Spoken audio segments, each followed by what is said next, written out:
Hello and welcome. Today's project is all about the habits of somebody with health anxiety. It's important to unravel these unconscious habits because it moves somebody into this confused anxiety cycle into some known territory. They find out, oh, I might have health anxiety and not have this particular illness, cancer, disease. Now I need to learn more about anxiety. And so health anxiety can be a great, useful label for people. Now, I am somebody who used to suffer from health anxiety, and it was a massive breakthrough for me to understand the habits I was doing unconsciously every day that pertain and fit in the health anxiety category. Now, what is health anxiety? Health anxiety, also known as hypochondria, is the constant rumination, obsessing over one's health. Now, what the mind and body is doing is it's trying to solve a problem. A problem has come up, the unknown emerges, right? And you see this in a gorilla environment. You let loose a snake in the gorilla enclosure, and the gorillas hit the trees. They hit the high points, and they stare at this thing because they're trying to understand this anomaly, right? The unknown has come into their world, a potential threat, and this requires their attention. And so they literally will sit there and stare at the snake for as long as it's in the environment. So it could be days. They're just hyper focused on this thing. They're not worried about grooming anymore, or eating, or I don't know, socializing. They're trying to formulate and make this unknown thing into something known. This snake, you can look at it as something. It's low resolution to the gorillas, right? It's low resolution, and really why they're hyper focused in on it is they're trying to make it into something of high resolution. And isn't that what you're doing? If you're constantly ruminating and paying attention to a symptom, this is the snake, the unknown that emerges in your life, and it requires your attention.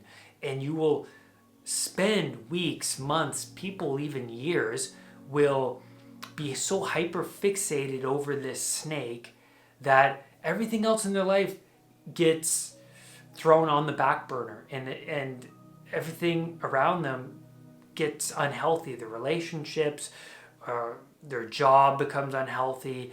And so in this video, I want to address these common anxiety habits, health anxiety habits, so that you can begin to shift your perspective over, well, your behaviors and what you need to then work on. Then I want to target the amygdala before we dive into this list, because the amygdala is the alarm bell that initiates the fight, flight, or freeze response, right? It's the amygdala makes strong emotional associations. And what's so interesting about the amygdala is that it has longer lasting memory than the cortex. So that's why people have a hard time determining the situation that facilitated their fear over that situation. And the cortex has trouble understanding the memories that the links, right, between the environment and how you felt or how you reacted, because your amygdala is this ancient system, and it's storing things that could potentially harm you. And when you reacted to those situations with extreme caution and negative emotion, your amygdala will unconsciously work to not place you in that situation again, and you will avoid it. And I get clients that tell me this, and they don't even know why they're avoiding it, right? Which I will get into, because the first thing on this list, number one of the most common habit of a health anxiety sufferer, is avoidance, right? They avoid situations where they had a strong negative reaction or a panic attack, the panic episode. And I get clients all the time. They tell me, Brad, I had a panic attack, say, at this concert, and I've been avoiding concerts ever since. And they just don't understand why. And mostly it's because their amygdala is unconscious, and because it's unconscious, people have a hard time understanding why. They can't make sense of the functions of the amygdala or this unconscious fear response. But it's important to know that when you continue to go back into these environments that make you feel anxious and fearful, that you are making yourself braver, and you're making new associations. You're building new circuits. The circuit of, this environment equals pain or death, turns into this environment equals safety instead. Now, when I was growing up, my tolerance for pain decreased, because I would avoid situations when I'm not feeling at my best. So if I had a headache, for example, I would say, well, I don't want to go to school, or I don't want to go do that thing because I have a headache. And then I don't do the thing. And so what I'm doing is I'm making myself weaker, because I don't know what I'm capable of doing if I keep avoiding things when it doesn't just feel like it's the right time to do it. And this is the problem nowadays, is because so many people, right? So many of us, we avoid situations because it doesn't feel like it's the right time. But then, when is the right time? When are you going to feel your best doing something, right?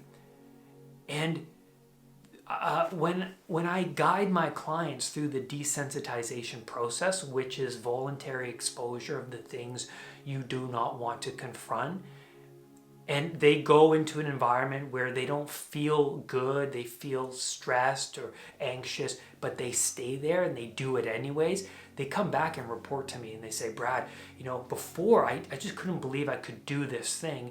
And now I see a part of myself I didn't realize before. I could do so much more. And I say yes. And they realize that, and they start to push themselves even more. And then they start to work, even though they're not feeling well. They're feeling nauseated, dizzy. They're feeling anxious. But they stay. They do their work anyways, and they come back. And they say, man, I didn't want to be there. Every part of me wanted to get out, but I stayed there anyways. And I'm like, yeah, man, you're just becoming more braver. I mean, the world is full of pain and suffering, and we can easily shrink our world smaller and smaller into a small little confined box like I used to be in. Or you can go out and confront those things and then expand on yourself and realize, hey, I'm braver than I thought. I could do way more than I thought. And yes, you can. The second habit of a health anxiety sufferer is one-word answers. So you're at work, you're at a get together, or you're around your family, and you just say, yep, okay. And what's happening unconsciously is that person, they just want to get out of that situation, right?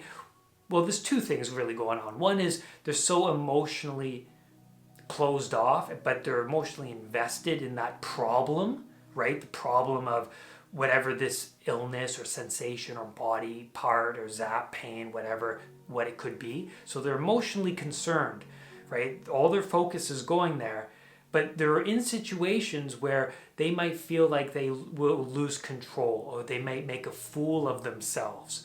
And so what happens is they give one-word answers so that they can cut the conversation short and get out. They can go back to their safe zone. They can get away, right? And focus more on what's really going on internally. The third habit of a health anxiety sufferer is they talk about their illness. So, in other words, reassurance seeking.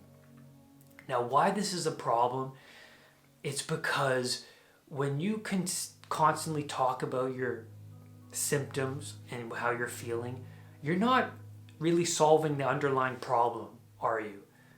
Because if your family doesn't know what's going on, if your doctors don't know, or if your friends and your kids or whoever's around you, they don't know. And so, well, the answers lie outside of what your current map of the world is, right? You have to step outside into the unknown. And what that really means is you have to find a model, right? Somebody who overcame the same problem as you and has gotten better. And you want to study this person because really you're a problem-solving creature. You're trying to solve whatever these weird sensations, emotions are, right? But nothing's working. You're just talking about the problems with people, but it's not solving them. So you want to hang around somebody and look up to and learn from somebody who overcame the problem you're trying to solve. The fourth habit of someone with health anxiety is Googling your symptoms. I always talk about Google because it can be an anxiety sufferer's worst nightmare. Why? Well, the symptom is already a portal, right? The sensation, strange body pain is already a portal to many what ifs. What if it's this? What if it's this? What if it's this? And then you go on Google, and then what happens? More possibilities. Oh, it could be this instead, or it could be this. And then 100 more possibilities come up. And so 100 more snakes come into the environment. Well, that's not so good because now you're even more confused. Now you have even more things to pay attention to, more possibilities, and well, that's only going to keep you in a cycle, and it can make the cycle worse. You don't want more possibilities, right? You're trying to look for that one solution. Anxiety sufferers, they go to their doctor and they unconsciously want the doctor to say, hey, it's this illness. And so that they can finally okay, finally some answers. But really, underneath the surface, their stress system is active. Their adrenaline and cortisol is pumping through their system. It's producing a lot of strange sensations. And so, they have to tackle their stress. They have to tackle certain moments from their past that have caused them strong negative emotion. Sometimes they have to go back to original panic attacks and reframe those panic attacks. The more they understand anxiety, the amygdala, the unconscious mind, the more they understand what they need to do to work with their system to lessen the stress. And, well, the fifth habit of somebody with health anxiety is they move to another symptom or body part, right? They jump from one thing to another. So, for example, in my past, I thought I had a UTI. And I never had a UTI. I just thought I did because of the strange sensation, because of the trauma of my past, which I don't want to get into right now. But I thought I had a UTI. And then what happened was, because I was so hyper-focused over the UTI, I started to lack sleep. I started to Google all my symptoms. I started to become more stressed. I was doing coping strategies that only increased my stress. And then because of my lack of sleep, I started to hallucinate over another thing. And because I became sensitive over things that could potentially harm me, because I'm only filtering in information that fits with I'm unhealthy or I have a health problem, right? So billboards, advertisements, people talking about a disease made me jumpy because I was already hypervigilant over, well, I could have a potential illness, and I had a strong belief that I was just unhealthy, that I could never get better, and that I could die because, oh my God, if this is what I think it is, my life is over, and so forth. Like, I felt trapped and confined into this little glass case of emotion, to quote the movie Anchorman. So yeah, and so I was just filtering in outside information that fit with the category of potential health concern, threat to my life. And then the sixth habit of somebody with a health anxiety sufferer is constant doctor visits. They go to the doctor, they get scanned. And I always recommend, if you are really concerned about something, get it checked out and rule off anything concerning. It's important. But when it becomes a problem is that you go multiple times. And so the doctors are saying something, the people who are giving you the scans, the nurses, whatever, they're saying something, but that's not solving the underlying problem, right? Maybe there's something beneath the surface, root cause, that is, well, causing these strange sensations. And really, from what I see most of the time, it's the excess of adrenaline and cortisol, the anxiety response. Where your focus goes, your energy flows. You can create sensations. You can manifest sensations because of your hyper focus on them. Yes, I've been there. It's true. Number 7 is you're sensitive to your pee and your poo. Yes.